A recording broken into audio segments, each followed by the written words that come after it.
Welcome back, YouTubers. Thank you for joining me. We are working on a 2015 Ford Mustang 5.0. I'm going to show you guys how to do a intake air filter.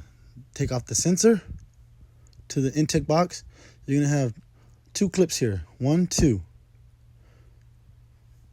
Then go ahead and use a pair of pliers. Undo the clamp to this hose right there. Intake hose. Put it to the side.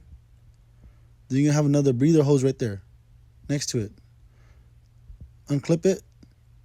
Set it to the side also.